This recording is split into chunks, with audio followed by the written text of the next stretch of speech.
بسم الله الرحمن الرحيم. هنبدأ في فيديو النهاردة نتكلم عن حرف الحاء.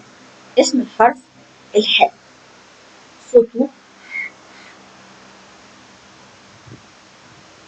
حرف الحاء من حروف الوصل، يعني من الحروف اللي بتوصل الكلمة بيوصل نفسه بالحرف السابق وبيوصل نفسه بالحرف الجاي أو اللاحق اللي جاي بعده، هو حرف وصل.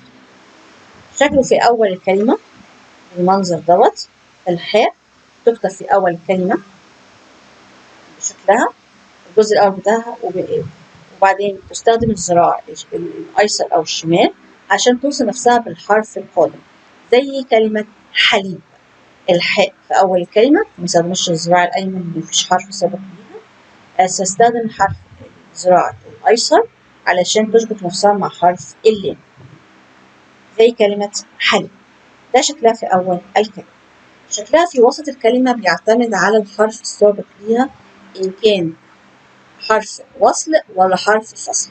لو حرف وصل يبقى ده شكلها تستخدم الذراع اليمين علشان تشبك في حرف الوصل السابق ليها، وتستخدم الذراع الشمال عشان تشبك في الحرف القادم ليها سواء كان فصل أو وصل، زي كلمة يحب. يحب الحاء هنا استخدمت ذراعها الأيمن عشان توصل نفسها بحرف الياء، واستخدمت ذراعها الأيسر عشان تشبك نفسها في حرف الباء، زي كلمة يحب. لكن لو قبلها حرف فصل زي كلمة رحمة، الحاء هنا قبلها حرف راء.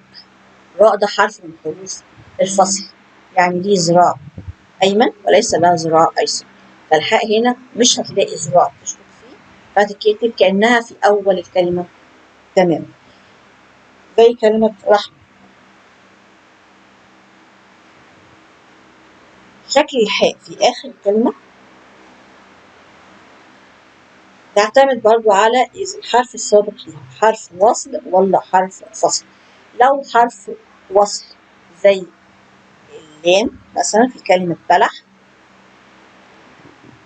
يبقى الحاء هتستخدم الذراع الأيمن في التشبيك مع حرف اللام. ولو قبلها حرف فصل هتكتب الحاء منفصل.